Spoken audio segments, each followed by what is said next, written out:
Collector కార్యాలయంలో వంట మనిషిగా చేస్తున్న నానమ్మ చెప్పిన మాటలు ఆ యువకుడిని తట్టిలేపాయి.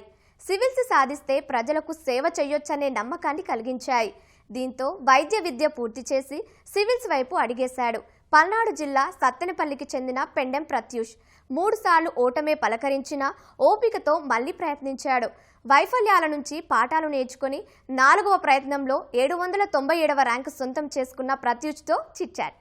డిగ్రీ చేతికి వచ్చిన లక్షలాది మంది సివిల్ సర్వీస్ సాధించాలని కలలుగంటూ ఉంటారు. అయితే ఏళ్ల తరబడి వేలాది మంది నిరంతరం ఈ పరీక్షలకు సన్నద్ధమవుతూ ఉంటారు. అయితే అతి కొద్దిమంది మాత్రమే మన లక్ష్యాన్ని చేరుకుంటూ ఉంటారు. అలాంటి లక్ష్యాన్ని చేరుకున్న వ్యక్తే మన పల్నాడు జిల్లా సత్తెనపల్లి చెందినటువంటి పెండెం ప్రత్యూష్. ఎంబీబీఎస్ చదివిన అతను సివిల్ సర్వీస్ వైపు ఎలా వచ్చారు, ఈ సివిల్ సర్వీస్ సాధించడానికి ఎంత కష్టపడ్డాడు అనేది అతని మాటల్లోనే తెలుసుకుందాం. ముందుగా మీకు అభినందనలు. అసలు ఈ సివిల్ సర్వీసెస్కి మీరు ఎలా సన్నద్ధమయ్యారు, ఎలా కష్టపడ్డారు? ఈ సివిల్ సర్వీస్కి మెయిన్గా నేను 2020లో ప్రిపరేషన్ స్టార్ట్ చేశాను సార్. అప్పుడు లాక్డౌన్ ఉండడం వల్ల కోచింగ్ అవేం తీసుకోలేకపోయాను. సో మోస్ట్లీ ఆన్లైన్లో కోచింగ్ కానీ, ఫ్రీగా అవైలబుల్ ఉన్న రిసోర్సెస్ కానీ, టాపర్స్ రికమెండ్ చేస్తారు కదా యూట్యూబ్లో వీడియోస్ కానీ, అవన్నీ చూసి ఇనీషియల్ డేస్గా ప్రిపరేషన్ స్టార్ట్ చేశాను. కాకపోతే నేను ఇనీషియల్గా ఫుల్గా తెలియకపోవడం వల్ల మిస్టేక్స్ చేస్తా 21 and 22లో మెయిన్స్ క్లియర్ చేయలేకపోయాను. సో 23కి మళ్ళీ మిస్టేక్స్ అని ఓవర్కమ్ చేసుకొని ఆప్షనల్ సబ్జెక్ట్ అని చేంజ్ చేసుకొని సో ఇంటర్వ్యూకి అటెండ్ అయ్యాను. బట్ అన్ఫార్చునేట్లీ ఫైనలిస్ట్లో లేను. సో ఈ ఇయర్ మళ్ళీ అన్ని మిస్టేక్స్ అన్ని ఒకసారి రాసుకొని ప్రతి దాన్ని కవర్ చేసుకొని సక్సెస్ఫుల్గా ర్యాంక్తో బయటకు వచ్చాను సార్. మొత్తానికి ఇది 4వ అటెంప్ట్లో మీరు క్లియర్ చేశారు సివిల్స్. అంటే 3 అటెంప్ట్స్ తర్వాత మీ మీద మీకు ఆత్మవిశ్వాసం వచ్చిందా, లేకపోతే అంటే ఈసారి వచ్చిద్దో రాదన్న ఒక భయాందోళన కానీ ఒత్తిడి కానీ లోనయ్యారా? ఎందుకు లేదు సార్, నిన్న రిజల్ట్ చూసుకుని 5 నిమిషాల వరకు కూడా భయాలతోనే ఉన్నాను. సివిల్ సర్వీసెస్ అంటేనే అంది, మనం ఎంత కష్టపడినా కానీ ఎంత బాగా చదివినా కానీ మనం సక్సెస్ అయ్యే ఛాన్స్ చాలా తక్కువ ఉంటుంది. సో చాలా ఫ్యాక్టర్స్, లక్ అంటారు, డెస్టినీ అంటారు, హార్డ్ వర్క్తో పాటు అన్నీ కలిసి వస్తేనే సో అన్సర్టెనిటీ వల్ల భయం అయితే ఉంది సార్. నేను ఎక్కడి నుంచి స్టార్ట్ అయ్యాను, ఇవాళ ఈ ర్యాంక్ తెచ్చుకోవడం very happy and very grateful for it. But ఫ్యూచర్లో ఇంకొక అటెంప్ట్ ఉంది సార్. సో మళ్ళీ బెటర్ ర్యాంక్ కోసం ట్రై చేస్తాను. మీరు ఎంబీబీఎస్ చేశారు, ఒక విధంగా చెప్పాలంటే ప్రజాసేవలో ఉన్నట్టే, అంటే ప్రజల సేవ చేస్తున్నట్టే నిరుపేదలకు కానీ ఇలా. కానీ మీరు ఇటు సివిల్స్ వైపు రావడానికి కారణం ఏంటి? సివిల్ సర్వీసెస్ రావడం వైపు మెయిన్ కారణం అండి సార్ మా నాన్నమ్మ గారు.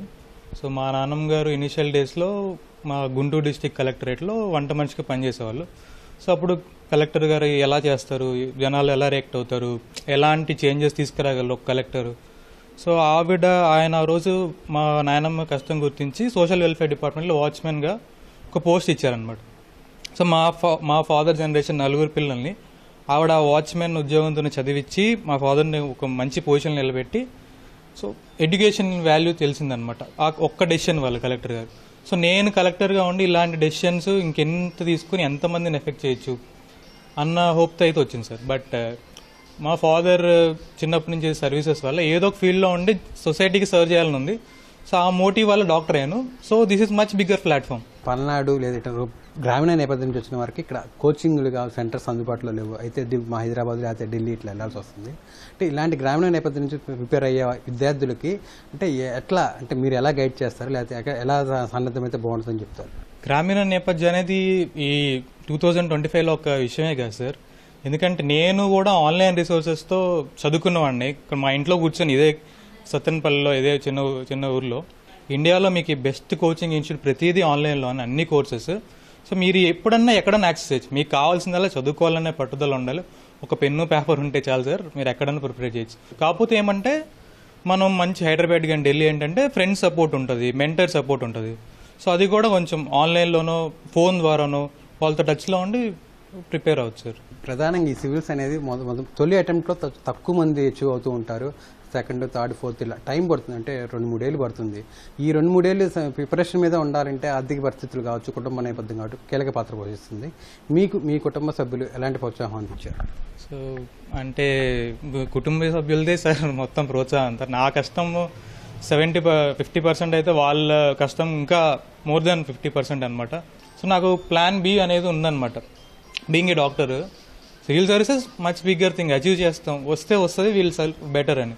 ఒకవేళ లేదు అంటే మళ్ళీ వీల్ గో బ్యాక్, మన డాక్టర్ ప్రొఫెషన్ ఉంది అన్న ధైర్యంతో సో మల్టిపుల్ అటెంప్ట్స్ ఇచ్చాను నేను. ఆ ధైర్యం నన్ను ముందు నడిపించింది. ఇప్పుడు 3 అటెంప్ట్స్లో మీరు ఏ రోజన్నా ఇది మనకి రాదు, డ్రాప్ అయిపోదాము, లేదా తీవ్ర ఒత్తిడికి లోన్ అవటం కానీ, లేదా అలా ఒత్తిడికి లోనైనప్పుడు మిమ్మల్ని మీరు ఎలా సర్ది చెప్పుకున్నారు, ఎలా ముందుకు సాగారు? యాక్చువల్ రిజల్ట్ చూసుకునే ముందు కూడా అదే పొజిషన్ సార్. మనకు కాదేమో, ఇప్పుడు ఐఏఎస్ ఐపీఎస్ అంటే పైనుంచి ఎవరైనా దిగొస్తారేమో, మనం సాధించలేమన్న భయం అయితే ఉంటుంది సార్. అప్పుడు ఏం చేయాలంటే మనలాగే ఎవరున్నారు, ఐపీఎస్ రాజ్ కుమార్ గారు ఉన్నారు. ఆవిడ తెలుగు మీడియంలో ప్రిపేర్ అవుతూ తెలుగులో పుస్తకాలు లేకపోతే ఇంగ్లీష్లో తీసుకొని డిక్షనరీ సాయంతో తెలుగులోకి అనువదించుకొని ఐపీఎస్ సాధించారు. అందీప్ దూరి శెట్టి గారు 5వ అటెంప్ట్లో, ఉమాహారతి గారు 5వ అటెంప్ట్లో. ఇలాంటి వాళ్ళు జర్నీస్ చూస్తుంటే ఓకే మనం కూడా ట్రై చేయొచ్చు. ఫస్ట్ అటెంప్ట్లో వస్తే good, but we can try, ఇది నార్మల్ థింగే, మనం ఏం కుంగిపోవాల్సిన అవసరం లేదన్న కాన్ఫిడెన్స్లో ఆ జర్నీస్ వల్ల నాకు కాన్ఫిడెన్స్ వచ్చింది సార్. ఏ విధంగా మీ భవిష్యత్ ప్రణాళిక, అంటే మరో అటెంప్ట్ ఇంకా మంచి ర్యాంక్తో ముందుకు వెళ్ళాలనుకుంటున్నారా? వీళ్ళు ఐఏఎస్ వస్తే ఏ విధంగా మీరు ప్రజాసేవలో ఉండాలనుకుంటున్నారు? మోస్ట్లీ ఐపీఎస్ వచ్చే ఛాన్స్ ఉంది సార్. ఐఏఎస్ అనేది చాలా రేర్ ఛాన్స్, అది ఐపీఎస్ వస్తుంది అనుకున్నాను. అంటే 797 ఐఎమ్ గ్రేట్ఫుల్, ఐఎమ్ థ్యాంక్ఫుల్ అది వచ్చినందుకు. సో ఇంకా నేను మంచి ర్యాంక్ సాధించగలను. ఐఏఎస్ అయితే ఇంకా కొంచెం ఎక్కువ సెక్టర్స్లో మనం వర్క్ చేసే స్కోప్ ఉంటుంది. లేదంటే యూ లర్న్ యువర్ మిస్టేక్స్, ఏ మిస్టేక్స్ చేశారు, దాన్ని ఎలా ఓవర్కమ్ చేయొచ్చు, దానివల్ల చేస్తారు. అలాగే there is no failure for a person who is willing to fight. So ఎప్పుడు కూడా ఫైట్ అనేది వదలకూడదు. డిప్రెషన్ ఫేస్ ఉంటాయి, మనం అండర్ కాన్ఫిడెంట్గా ఉంటాం, బట్ పేరెంట్స్ సపోర్ట్ ఎంత అవసరం, సొసైటీ సపోర్ట్ అంతే అవసరం, ఫ్రెండ్స్ సపోర్ట్ అంతే అవసరం. అలాంటి సపోర్ట్ సిస్టమ్ ఉన్నప్పుడు ఎన్నిసార్లు ఫెయిల్ అయినా కానీ వీ కెన్ బౌన్స్ బ్యాక్ ఇంకా మచ్ హయ్యర్. చిన్నతనంలో నానమ్మ చెప్పిన మాటలు విని ఆ స్ఫూర్తితో ఐఏఎస్ సాధించాలనే లక్ష్యంతో సివిల్స్ వైపు వచ్చానని, అయితే మరో అవకాశం ఉన్న నేపథ్యంలో మరింత మెరుగైన ర్యాంక్తో పాటు సివిల్ సర్వీసెస్లో ఐఏఎస్ సాధించడం తన లక్ష్యం అంటున్నాడు. ఏది ఏమైనప్పటికీ ప్రజాసేవ ద్వారా అందరికీ సేవ అందించి తమకంటూ ఒక ప్రత్యేక గుర్తింపు తెచ్చుకోవాలని చెప్పి కూడా తను ఆశిస్తున్నాడు. కెమెరామెన్ కేశవ్తో వీరాంజనేయులు, ఈటీవీ న్యూస్, పల్నాడు జిల్లా.